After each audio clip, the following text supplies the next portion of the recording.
You're listening to the Racer to Racer podcast presented by Race 92. Race 92 is a vintage-inspired racing apparel brand specializing in celebrating vintage race culture and adapting to motorsports today. Check out race92.com for all your motorsports merchandise needs. I'm your co-host, Aaron McAtee, our other co-host. You may have seen walking out of Great Clips with a big old smile on his face. You probably see him at a dirt track. He is Scott Bowie. Hey, Scott. Hello, Aaron. How are you? I'm doing well. How are you? I'm good. I'm really good today. We Yep. we can't discuss it on air, but I've had some really good news on my end. So I think things are going to be good Yep, coming and up. we have a good interview we're recording tomorrow. Oh yeah, good might be a little underrated on that. Yeah. So yeah, I don't want to give too much away right now, but we've got a great interview for tomorrow, and something I think we'll try to turn around pretty quick and let everybody listen to. And yeah, I'm looking forward to it. Yeah, for sure. So our guest for this show is Billy Throckmorton, and he is someone that you've known, Scott, for quite a while. I've known Billy since early teenage years. Billy started off. He's Grant King's nephew, and that's kind of how I knew him because my dad worked for Grant King. Billy, um, people know him today as one of the principal owners of Top Gun Racing, IndyCar team. They are the little team that could right now. And but like I said, I've known Billy since he ran midgets. Age 16, I started driving out to his house and just helping him. I was a nightmare, I'm sure, to work with, but he was patient with me, and we traveled to a lot of races together where it was just me and him. And now it was a good summer.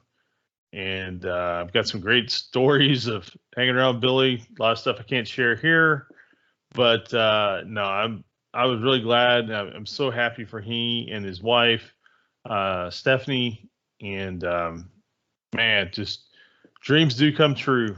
If you just keep working hard enough at it. And like I said, they have the IndyCar team with RC Anderson driving for them. And we talked to Billy after the first race they ran, which was the first race they made, which was the Grand Prix NASCAR weekend. So it was a good talk. Yeah, for sure. And before we get into the news, wanted to thank everyone for watching our videos so far. If you haven't already, make sure you hit like and subscribe if you're watching on YouTube, or check us out on Spotify, Apple Podcasts, anywhere else where podcasts can be found. And we appreciate the all the support. Yeah, absolutely. I say it all the time. Thank you so much to everybody that watches our videos. Uh, I notice, typically within a day, we get 30, 40 views, within the first day, which means that people were kind of got this mark to listen to. And I just can't thank those people enough, and thank anybody who's subscribed to us. And I've said it a billion times, but thank you. And just so thankful people like to listen to us. So NASCAR race yesterday gets rained out at Talladega. Today, I guess technically got rained out again, but at least they were able to. How much of the race did they get? It was over halfway. Barely over halfway. I don't know how far over halfway, but it was not far over halfway. And obviously, Bubba Wallace gets his first ever NASCAR win. Definitely good for the team. Obviously, first year team. Yeah, boy. I mean, and Bubba's always so good on those super speedways. Man, there was a lot that today with that, because some people are pointing out this is the last super speedway race with this generation car.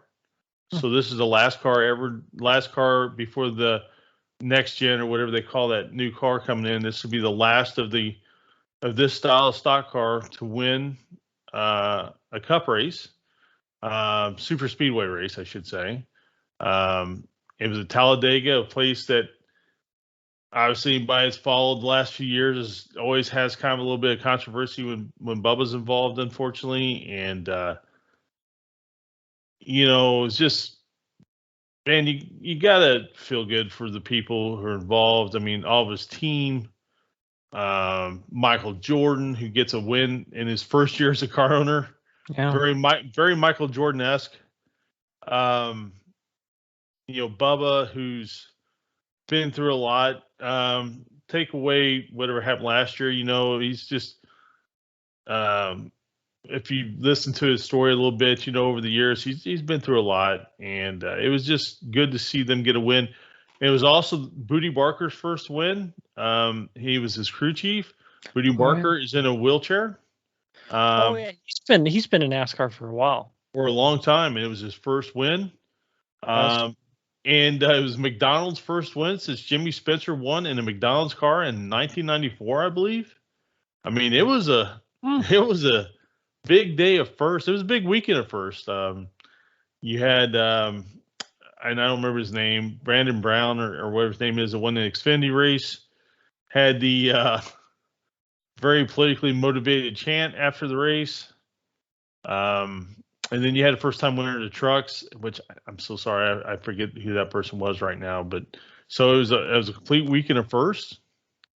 So it was a big NASCAR weekend. Unfortunately, the rains came. There wasn't any fans in the stands at the end, which kind of dampened, not no pun intended, but dampened the victory celebration from the standpoint of his fans couldn't really enjoy it.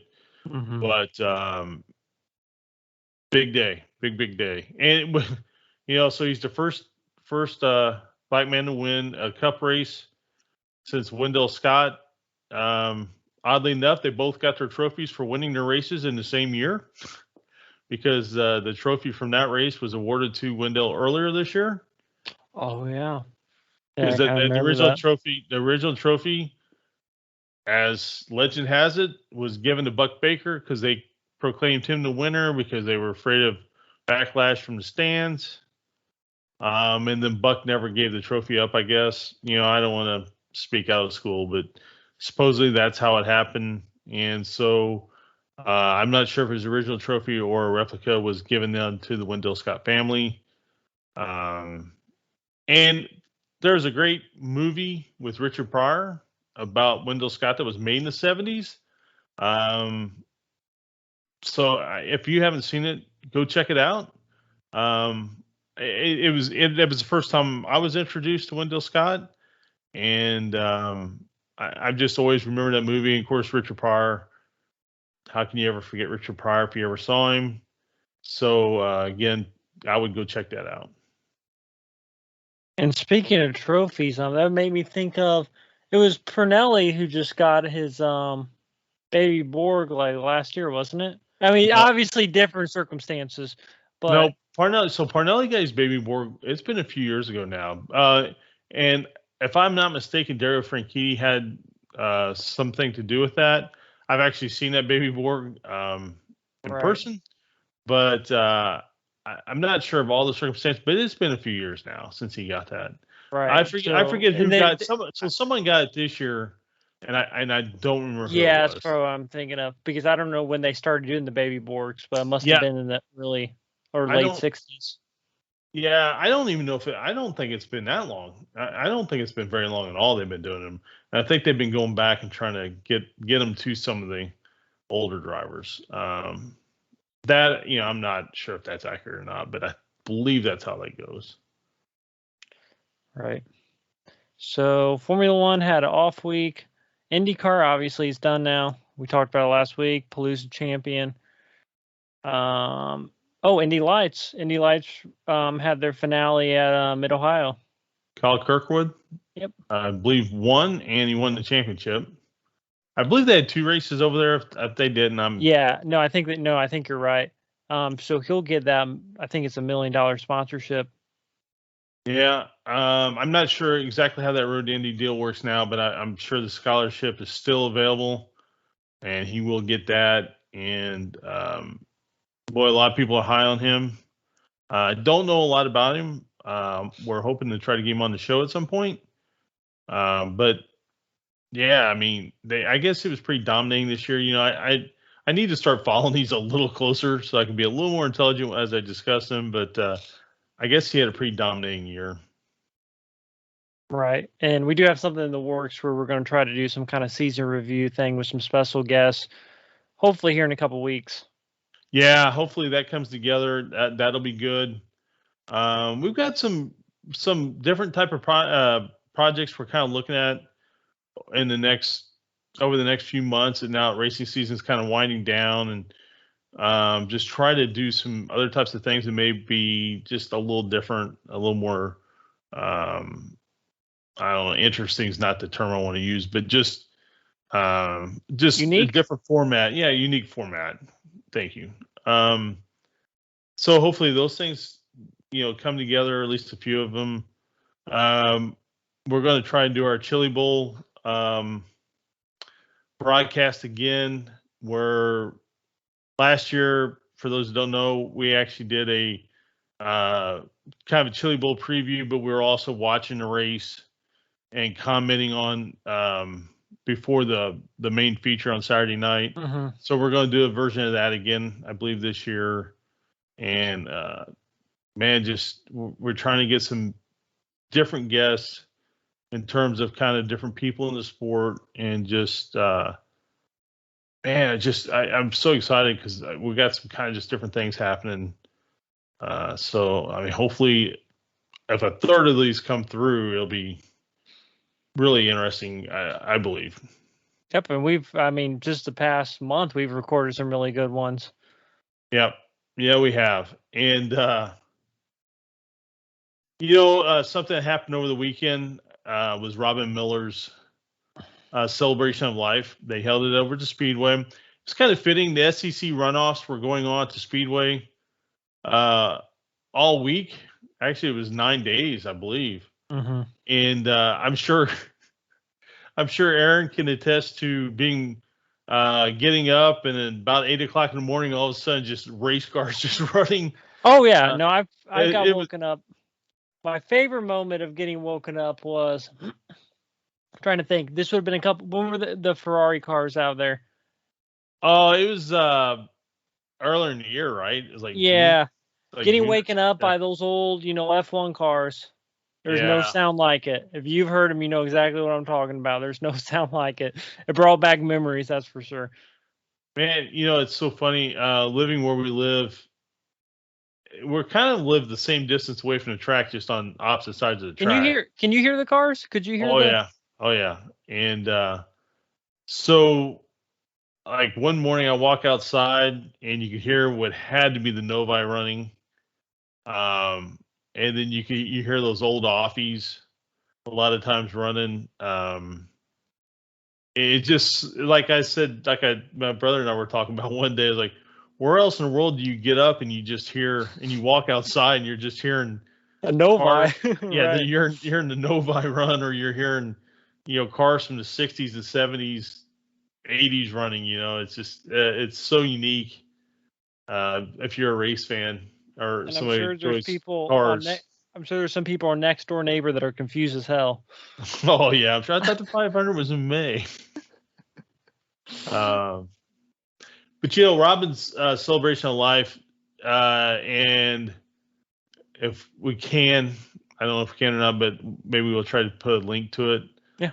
On here, and it was really good because you had speakers like Mario and TK and people telling stories about him, but they kept it pretty lighthearted, and they just kind of. I think that's how Robin would want it. Oh, absolutely, and they had, in fact, they had the Novi there on display. So it was there. I believe it was Novi, and they had it on display as far as and his ashes were put into a 1967 Parnelli Jones turbine decanter. So if you're younger and you don't know this, that used to be in the 60s and 70s, there a lot of alcohol companies would make decanters that look like sprint cars or Indy cars. Yeah, I think I got some behind me actually. And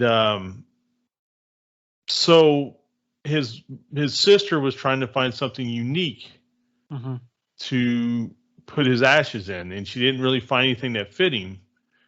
And actually, I've looked through those catalogs too recently because of my mom's passing, and she's right. There's things, but they don't always kind of seem right. And she went on eBay, I believe, and found an old decanter, and she asked Steve Shunk if he thought that would be good. And according to her, Steve said had a really nice one. The one she was looking at was kind of torn up, because it's of its age. And Steve, I guess, had a really nice one that he said, just take this one and use this. And then she put his ashes in that. And so they actually had that on stage, and she didn't reveal that until the end, but that it was up on the stage where people could see it. And it was really so well done. And like you said, Robin would have been proud.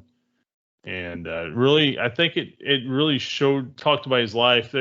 She was telling the story of when they were kids, they would stand off the back straightaway on the golf course side, and they couldn't get tickets. So they could somehow kind of get to it close to a fence that was on the grounds.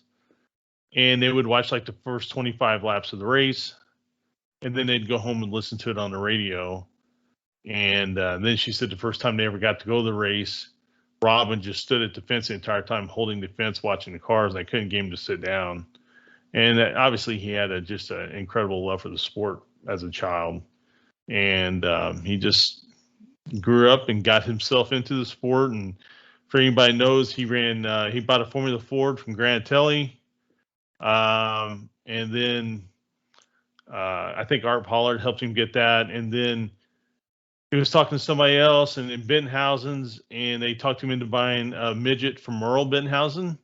And so he ran midgets for, I think, 6-7 years. And he has some success at Terre Haute, one of his best days. Yeah, he got the pole, didn't he? Or I think at one time he was on the pole, but I think he qualified like 5th. Right. And then, but he was racing with all of his idols. Heroes. And because back then you still did. And he's talking about how he passed, I think, Parsons or Rice, and he just couldn't believe he passed him. But he ran top 5 for a long time in that race until I think the motor broke about lap 42. And so this guy just lived a great life, and he lived it his way. And Roger Penske and all of them just told stories. And one of the things they admired about him was the fact that they kept saying, like, he didn't care what you thought. Like, he was nice, and he was, he cared about other people, but he would tell the story, and he didn't care if it was going to hurt your feelings, if he thought it was the right story to tell. And all of them kind of come away saying they really admired that about him. So anyway, anybody who, like I said, if you click the link, or you can go on YouTube and find it, it was really well done. And actually, they have a permanent, like a tribute to him in the media center. They have a big decal on the table. It says like reserved for Robin Miller. I thought it was really cool. Oh, that's really cool. And then they, I think when race day comes around, they put all of his favorite treats out. Like, he would always have like Bazooka Joe bubblegum, I guess, and always had Long Donuts. For any people, if you don't live in Indianapolis, Long's Donuts is a place just right off 16th Street down the road. And some of the best donuts in town. And he, like, one of the things he would do, anybody knew, he'd get him Long's Donuts and try to get him hooked on it. And he was a guy. He was awarded the Sagamore of the Wabash, which is Indiana's highest honor you can give from the governor. Posthumously, but he received it. His sister received it, and so he loved Indiana, and he loved all things Indiana, and he loved all things auto racing. And it's just a big blow that he's gone, but he sure made a mark while he was here. Yeah, I mean, it's someone that people will remember the rest of our generation. Yeah, generations to come. I think for generations to come, because when you start listening to people's stories, like like Tony Kanaan said, he was my biggest fan when I didn't have a ride. And when I lost my ride, he was, he was almost like my agent. And you hear other drivers tell the same story, and somebody new would come into the press area. He would try to get them to, feel comfortable in that area. And Randy Bernard, who was in charge of IndyCar for a while, had come from bull riding. He was in charge of the PBA, and he said that Robin immediately just gravitated to him and wanted him to understand the history of the sport from the dirt tracks to IndyCar, and he said that Robin was his biggest ally. So I think it's just well done stories, and just so many good things. And ironically, we've interviewed a couple people, and they've mentioned them. One recently, so we talked to Mimo Gitley, and he was talking about how Robin Miller was a big fan of him when he came over to Champ Car, because he drove, and he'll tell his story, but basically he drove all of his belongings, like California to Indiana, and people thought it was a joke, and Robin Miller was kind of joking about it, but also a big fan of him. Yeah, I mean, like people thought, like people would say to Robin, "Oh, this checkbook millionaire foreigner." He's like, "You don't understand. That's not who this guy is." So, and that Mimo Gitley was a great discussion, and we'll have that up here, I'm sure, very shortly. But yeah, I didn't know a lot about Mimo beforehand, but I was a big fan of his afterwards. Yep, and then also, you hear stories where, people think, when we interview one person who I don't know if Robin, I don't think Robin didn't like him. Just the thing with Robin is he's very passionate. He was very passionate about racing, and but yeah, and that was a great interview too, and you'll know what we're talking about. But yeah, well, he just, I don't think Robin thought he belonged. Right. And he, in his own ways, was trying to point that out. Not whether that was fair or not. I don't think that was fair, but who knows what really happened. And that's what kind of made Robin Miller. He spoke his mind, and there's so many people who don't do that. Well, one thing they said about him too is like he might speak his mind kind of against you at one point, but if you proved him wrong, he would always admit to it. Absolutely. So there's a lesson there for all of us right there. But yeah, so anyway, of course I've pretty much done the entire memorial, but if anybody gets a chance, I would suggest watching it. Oh, so other news for IndyCar. I guess there's going to be a Netflix special at some point. I couldn't quite get the grasp on when it was going to air, but I don't know if it's next spring or this fall. Mm-hmm. I heard it's very popular. Yeah, it's very popular. It's not out. It's not out yet, but it's very popular. So that's something to look forward to.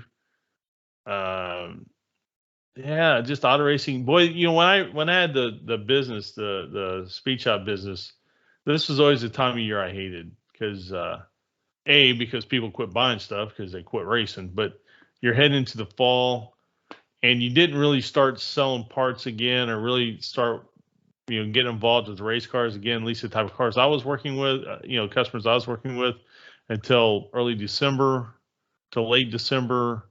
So you had these couple months where you didn't really you had a lot of downtime, and it's always like I would always get sad this time of year, just because the racing was done, and everything was turning gray, and that's one of the things about living in a state where you have seasons.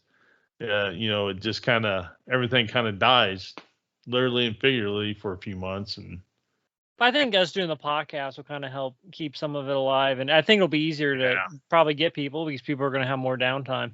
Yeah, that's our hope. And we're going to start having, I think, a couple of our guests that we've had on before, come back on, just there's a couple of things that we have not, like we didn't cover everything, and a couple of guests I think are going to have some interesting news they want to share with us, and so there's going to be, I mean, it's going to be a good off season for us. And one thing about doing this, it shouldn't stop. So we shouldn't have too much downtime. Right. We'll get your boy David Land on here sometime Yeah, during the off season. we'll get David. We have a lot of things to discuss with him, I think. That's right, and we'll try to figure out why he is the way he is. We'll get down to the bottom of everything. That's right. Why are you the way that you are? Why do you like Buddy Lazier? Yeah, well, we'll have to study that. We'll have to do an in-depth just on that. That'll be a good one. You won't want to miss that one. Do you think that he has the Buddy Lazier commercial from the IRL days just playing 24 hours in a loop in his house? Probably. I mean, I think we saw, because we did a interview with him for the 500 preview, so those are all purple. Yeah, well, it is all purple now. I don't know if it was then, but it's all purple now. Yeah, it really makes you wonder what happened, Well, he definitely had some imprinting on him when he was a child.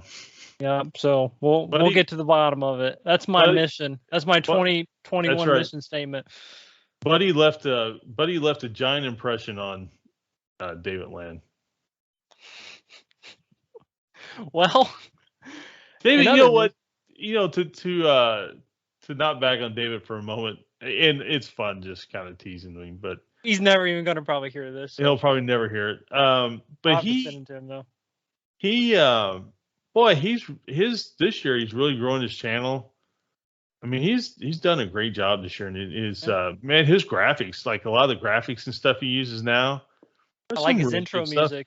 Yeah, I mean, he is really got and his following's going up, and man, good for him, because he works really hard at it. Oh yeah, no, I know he does.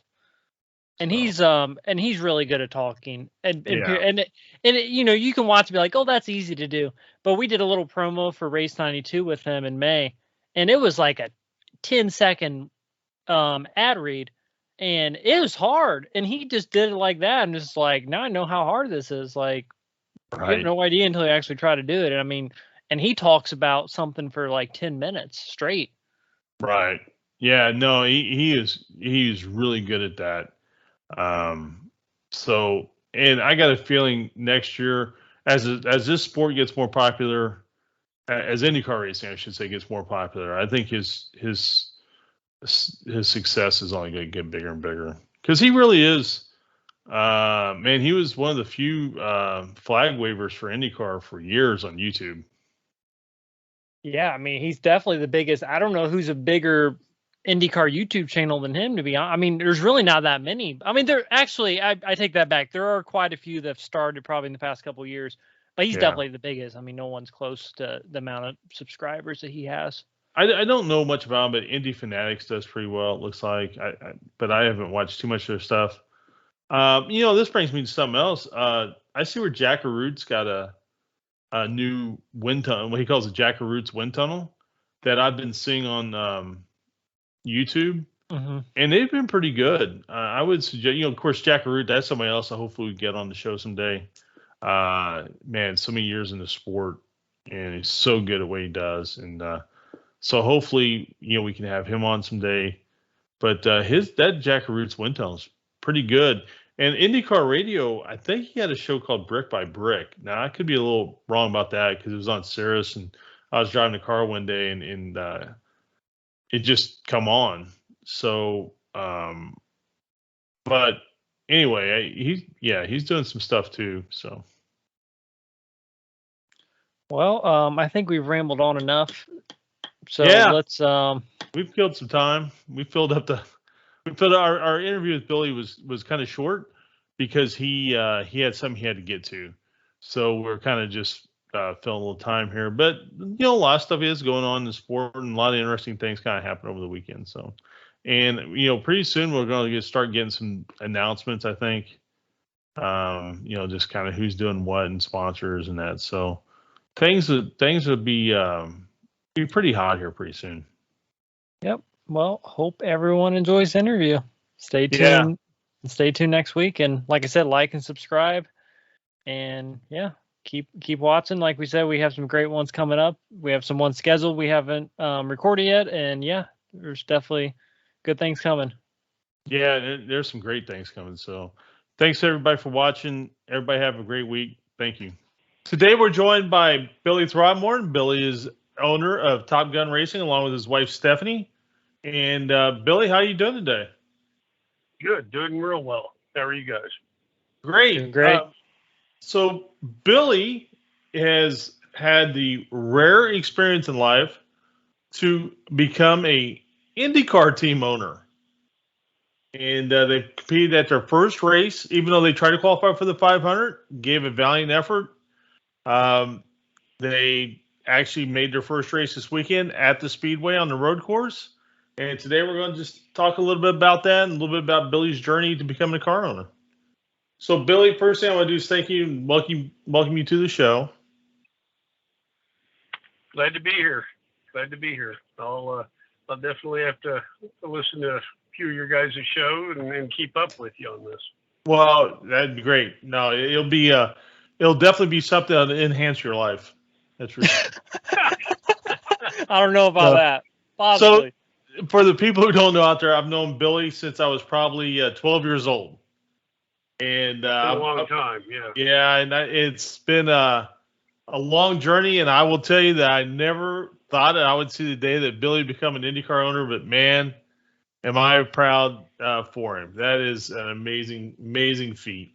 So, Billy, kind of it really is. I mean, look how hard it became. Look how hard it was for Mike Shank to get started. Oh, it's tough.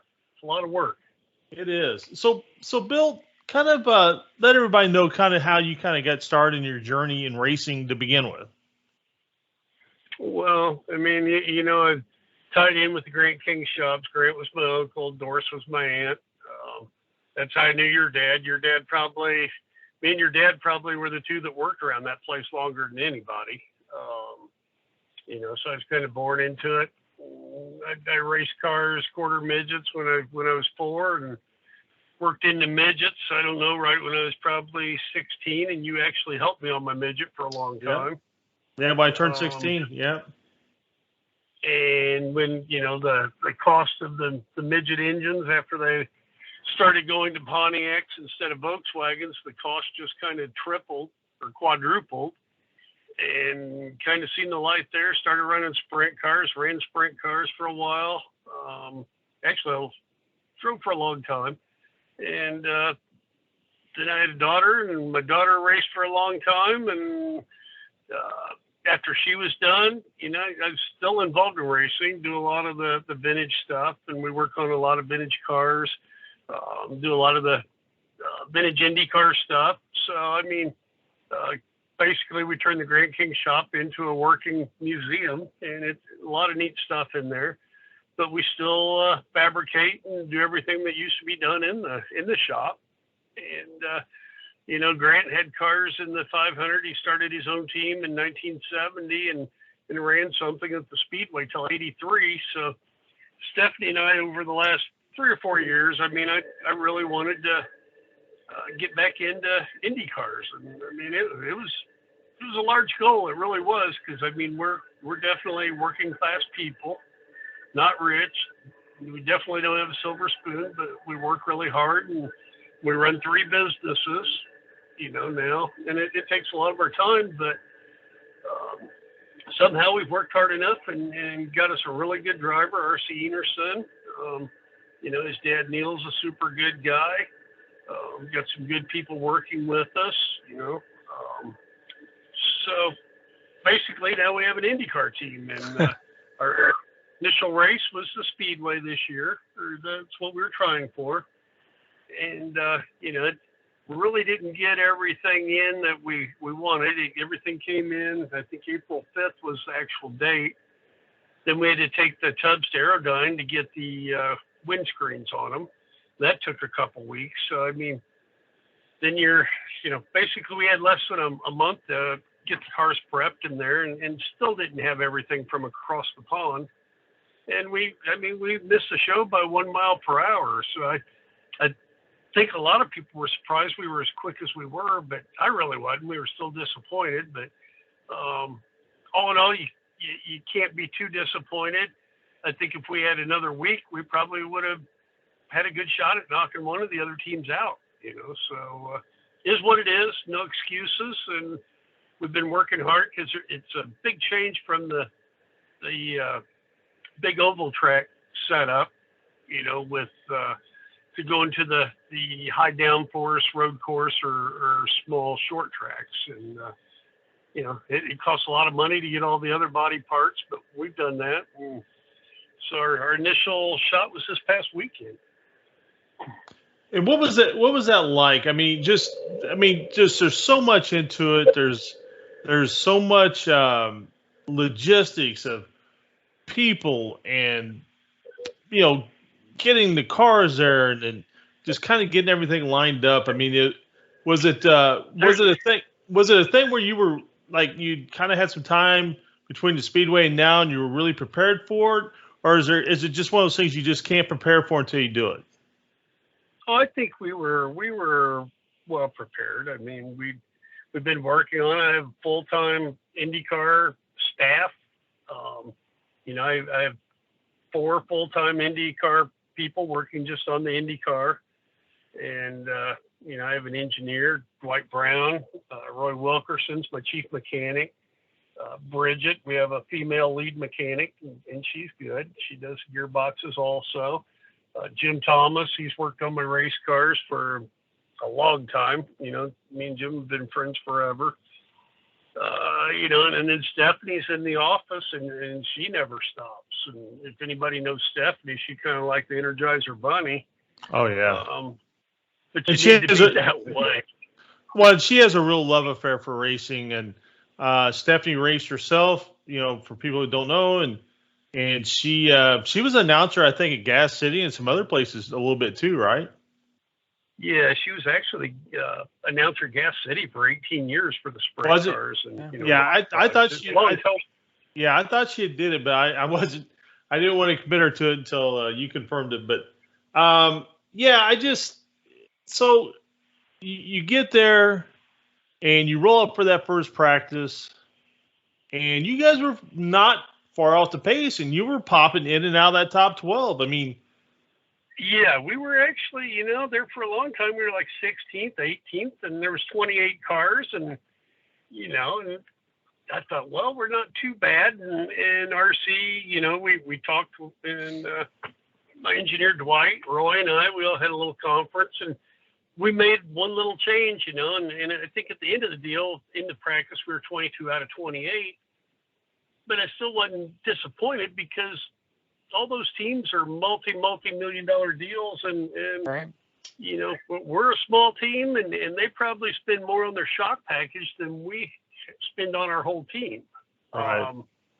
And we're not affiliated with any of the other IndyCar teams. We're doing this completely on our own. It's our own shock package, and we're running the Penske shocks, and they've been good. Jeff that helps us with Penske, he's been spot on, and Dwight, my engineer, is telling him what kind of curves we want on our shock package and inverters. And, we're running all the stuff, but, our what we're spending is immense, immensely less than what the other teams are. Like I said, most of them probably spend more on their shock packages than what we're spending on the whole deal. But what we're spending is still a lot of money, trust me.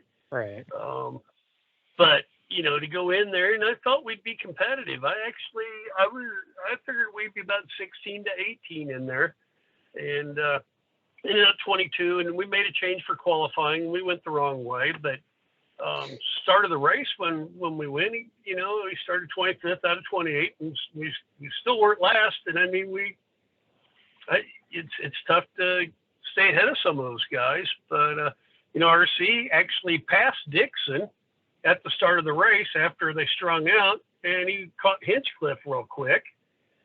And I was on the stand, and you're watching your times there on the monitor, and I could tell something was going haywire because we went from, a minute 12 to a minute 14, and I radioed RC because I'm the one that does all the corresponding with him on the stand, and I said, "What's going on, RC?" And he goes, "Man, my throttle's sticking about 20% right now because it'll read on the dash." I said, "Okay, let's get in the pit here." And then we tried to recalibrate that and send him back out for a lap, and it went to 40%. I said, get in here and park it. Right. It's, the kid's too good, and there's going to be more races, and it ended up being a throttle sensor. It actually rotated, come loose and rotated, and it bind itself. And there's so many electronics on those cars now. It's something that simple. That's what put us out, but it wasn't worth hurting RC because I wouldn't forgive myself if I got that kid hurt.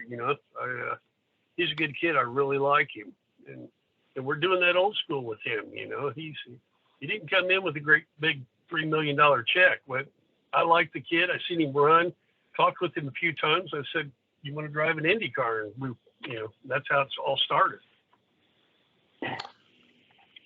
When did the idea of actually starting an IndyCar team for you really start?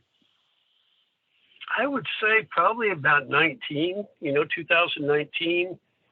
Started talking, started working at it a little bit. And when COVID hit, we were still trying to pull off a deal at the last minute. And, that was close. We almost got it done. But, when they said no fans in the stands, that really put a jolt on the deal. And that was done. And then we still worked through. We started doing this. And then, one of our partners, was having trouble with different things. And it ended up, that a little different. But Stephanie and I ended up, working hard. And we're running everything out of our shop. And it's our deal. We're the principals. So, it's neat. It's a lot of work. We're dealing with people every day, and there's more and more people. We've gathered really a really good following of fans, and I think it's just because we're approachable. We take the time. RC's really good. If somebody wants to talk to us, if they want to come by the shop, they want to visit, we make time for them. We're not snooty at all. I mean, this is no joke. I mean, this is as close as you're going to get to maybe when Cahill owned a team. To the grassroots racers owning an IndyCar team. I mean, this is as close as you're going to get. I mean, you can't get any closer than this. Well, I'll tell you who was, going to be our lollipop and hose guy for the pit stops, and it was Cody Swanson. There you go. Cody. No, true story. I mean, Cody was out there last week practicing with us, and Stephanie goes, "Let's get Cody in on this because we're a big supporter, of Casey Kohler and all the people out at Tanner and just everybody out there at Lucas Oil Raceway. That they're working hard and we like our grassroots racing and it's really cool. I think that they brought back pavement midgets and sprint cars and somebody. Oh, me too. 5 years ago, and to be able to work something out where you pay a $50,000 bonus and then $100,000 bonus, good for them, So we're big supporters of those people, and they've been really good with us. And Stephanie and Casey were talking, and Stephanie goes, "I'd like to have Cody, be a pit crew member." And we asked Cody, and Cody's, sure. But he was practicing with us, and then when they changed Friday night on the weather, he had to go out there early on Saturday, but Cody was going to be on our pit crew, which I thought was pretty cool. And he had a good time with us, and I'm tickled to see that he won a bonus out there Saturday night. Actually, after we were done at the Speedway, we loaded up the truck, pulled the semi down the driveway, and the whole team was out there at IRP watching the sprint cars, midgets, and Silver Crown cars. Yeah, how good is that to see? How good is that to see sprint cars and midgets back into IRP where they belong? Oh, I love it. Oh yeah, I mean, and somebody can kick me in my kneecaps, but USAC worked pretty hard to kill all that, and And I'm glad to see somebody bringing it back, between Anderson Speedway and Raceway Park working together. That's needed. I'm all for it. Yeah, I believe, just as an opinion piece, I believe there was a lot of politicking on the backside of that deal, but that's for a whole different day and a whole different show. Yeah, exactly. Yeah. So at any point in this deal, I mean, have you been overwhelmed? I mean, it just seems like such an overwhelming task. Have you been overwhelmed by it, or is it just something that and I've worked with you, and I know how you approach things, and you approach things very methodically. Or are you just using that very methodical way of approaching things?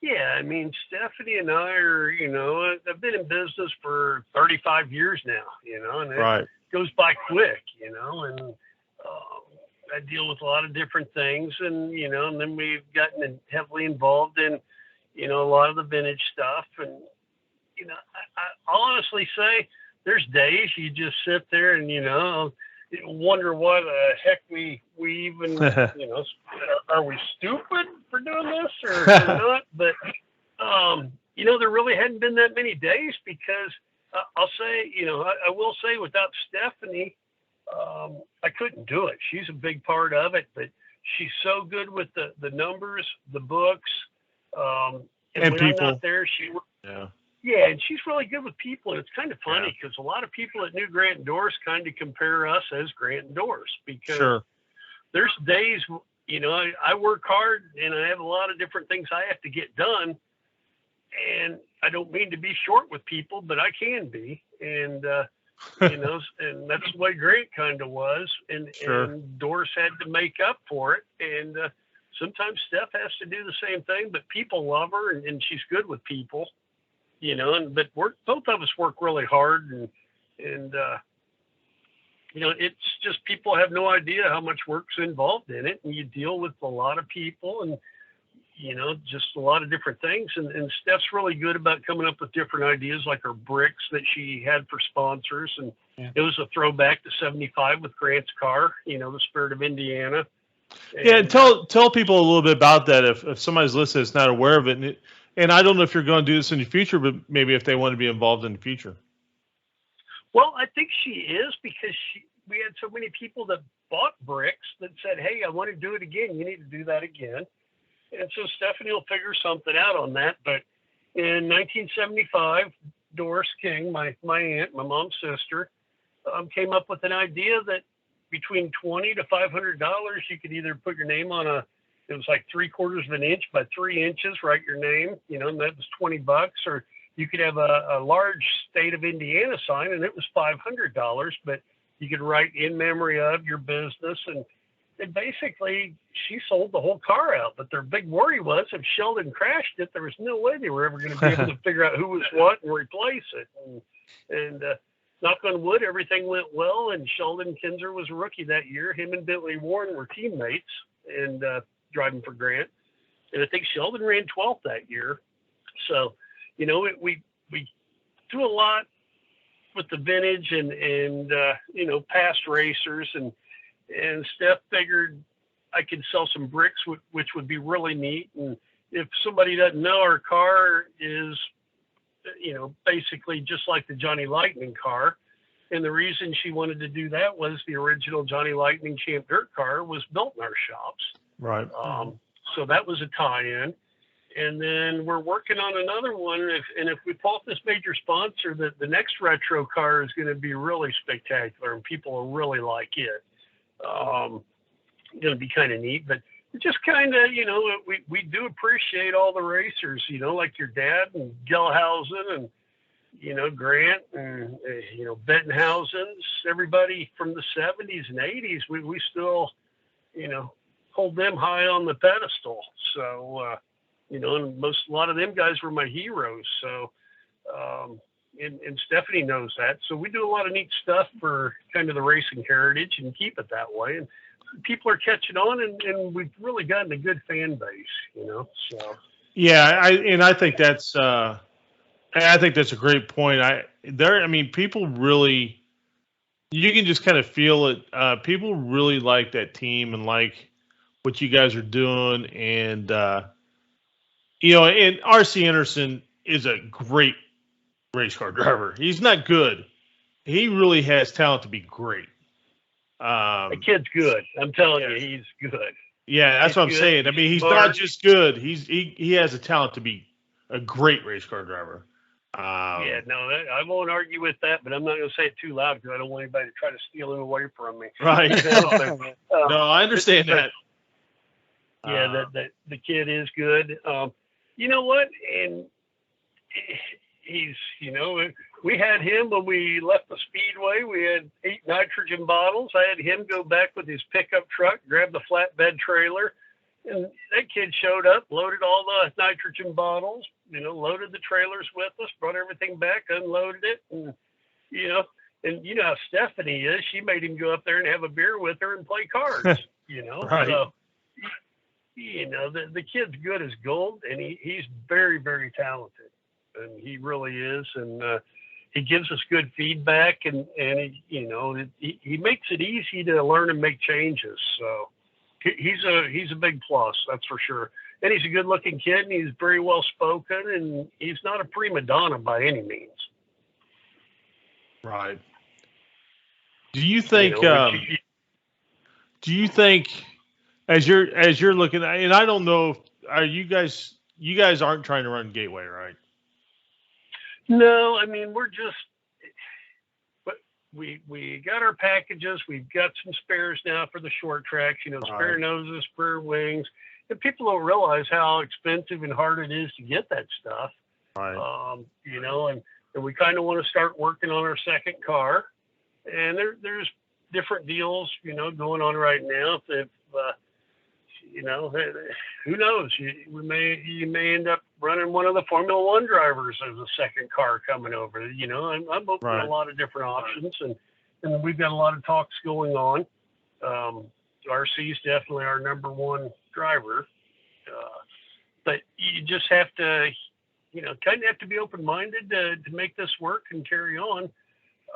And right now, I know we're set for Barber, St. Pete, and the Speedway next year.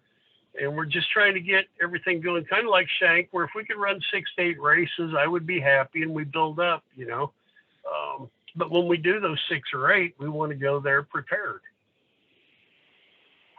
Yeah, I think they really have given a great blueprint for any team trying to come in, for sure. I very smart, very methodical. You can only do what you can do. You pick and choose your battles, and I think that's a smart way to go about it, because you got to look to the future. I mean, you want to be in this still. You're in it now, so you want to be here 5, 6, 8, 10 years from now. So, right, you got to build up. You don't just. Right. I don't have the money tree growing out back that I can just walk out and grab and throw at it.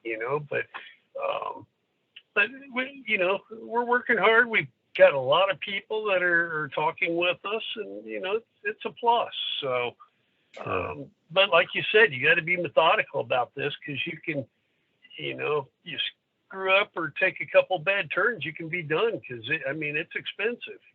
So we just want to take our time, cautious. We'd got 2 cars. So one we would like to massage and make it the Speedway car, and the other one be our short track car and road course. And you just got to build up to that. We bought out all of Harding's stuff, so we've got a lot more stuff than what people realize. So.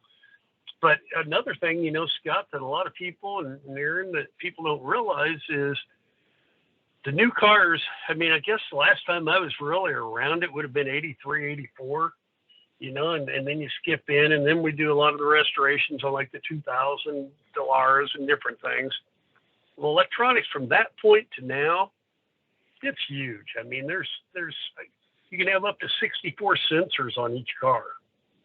And, you're sitting there watching the telemetry, and I can tell, the aerial and the front half of the car, the back half, side to side, whatever you want, So it's come a long way. And so we're getting used to it and learning.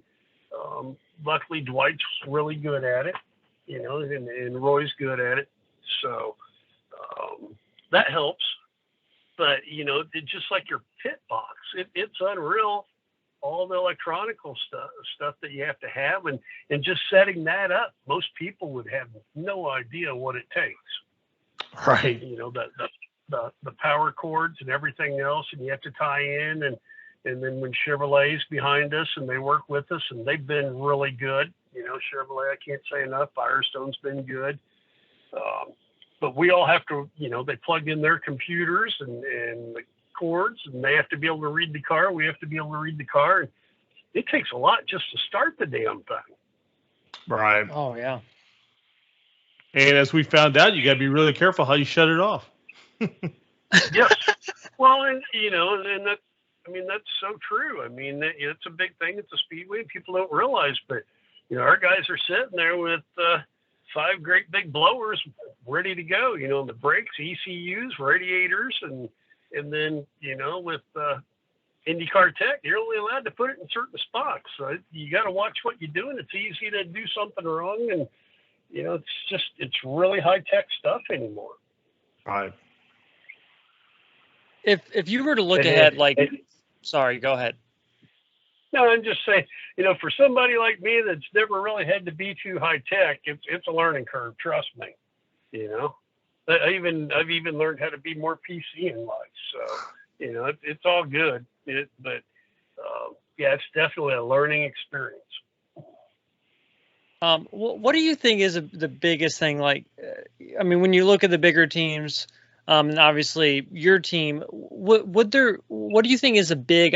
Is it money the big difference, or what exactly? Maybe it's not a good way I'm asking the question.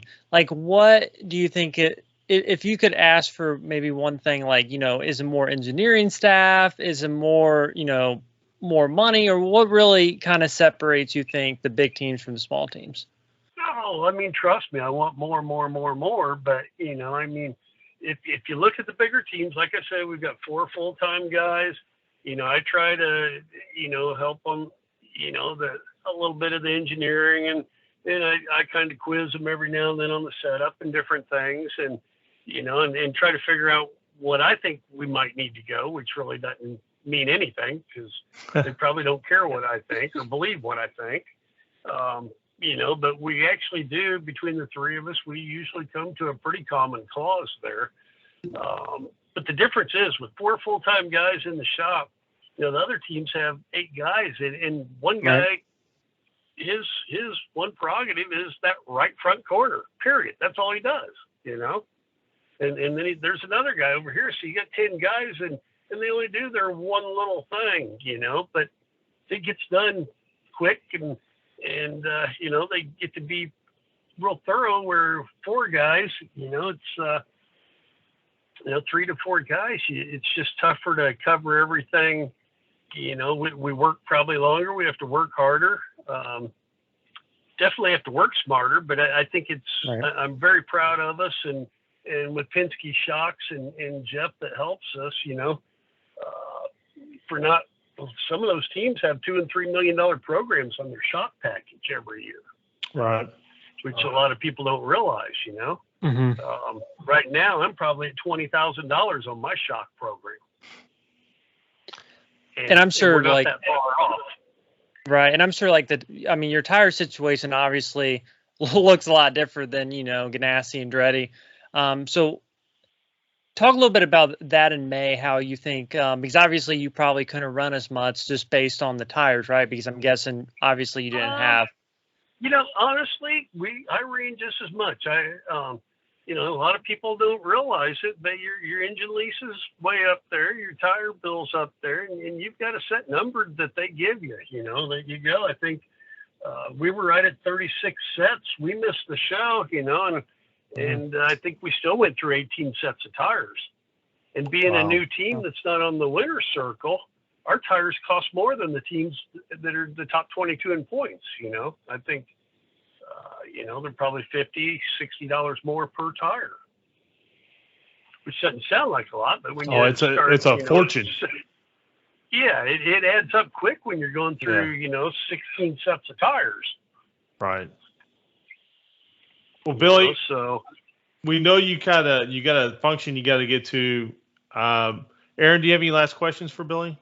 I don't. I was going to say real quick. I saw you guys posted on Facebook these shirts. Is there a way to buy one of those? Because I really like the it was like a bright like pink long sleeve shirt. that was an actual crew shirt that Stephanie.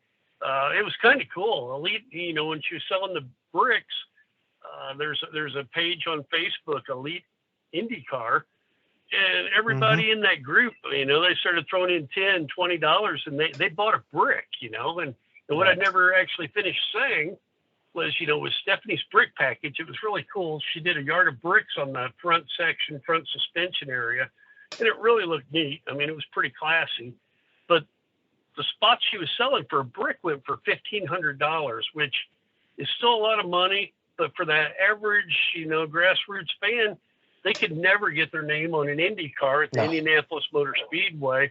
That piece there would be 40 or 50 grand on anybody else's car.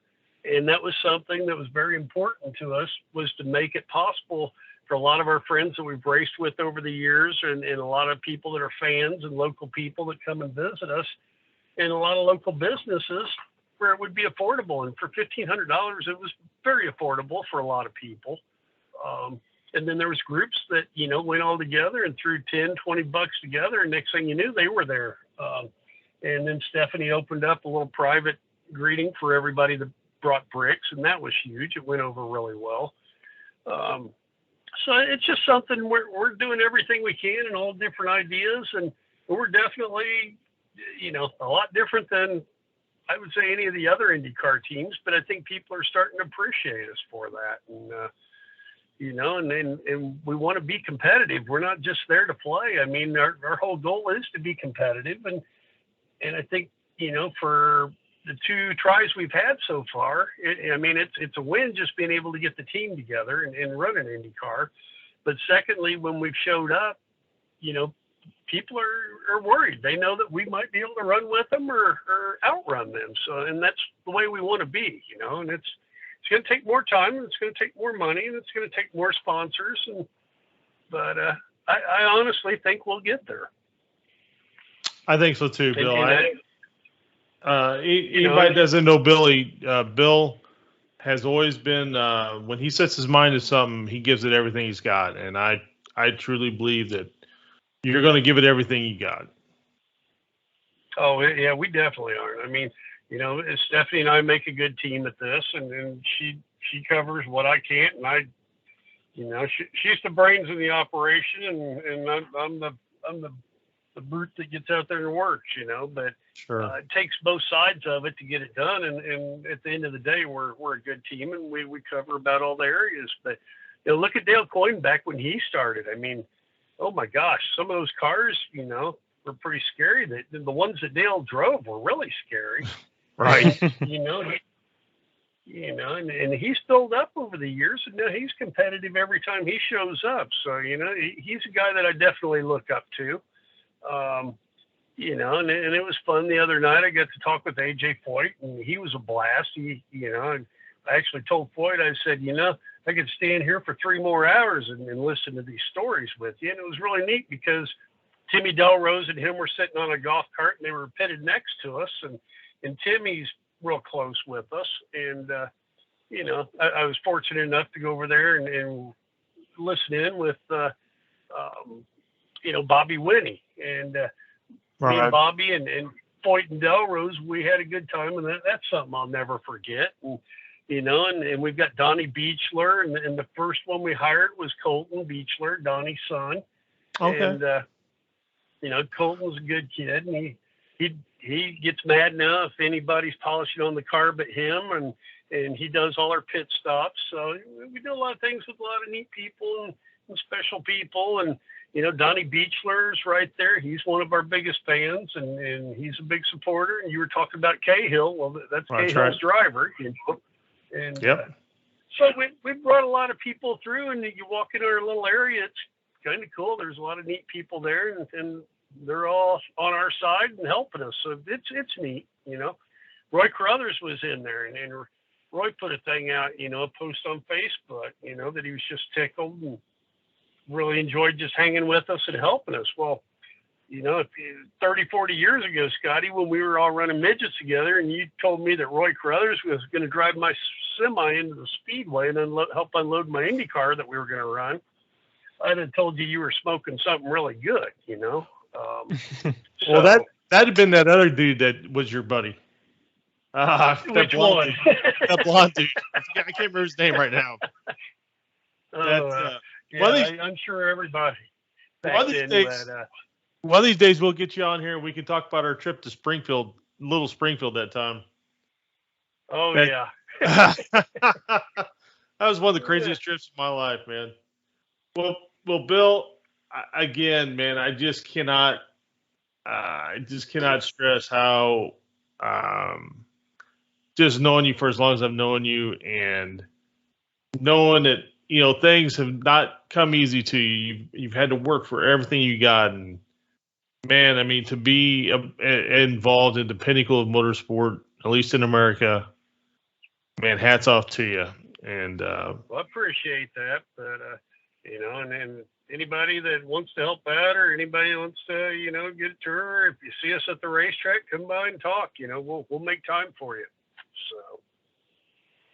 Well, all right, my friend. No doubt about that. Appreciate you having me on the podcast. And hey, we'll have you back on in the off season. We'll try to get you back on, and we'll try to get Stephanie.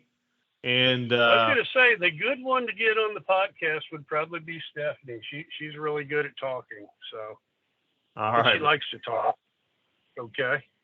All right. Well, you go enjoy yourself tonight, and thank you so much for coming on. Okay. Yeah, thanks, Billy. I'll talk to you guys. Okay. Have a good evening. Thanks. Take care.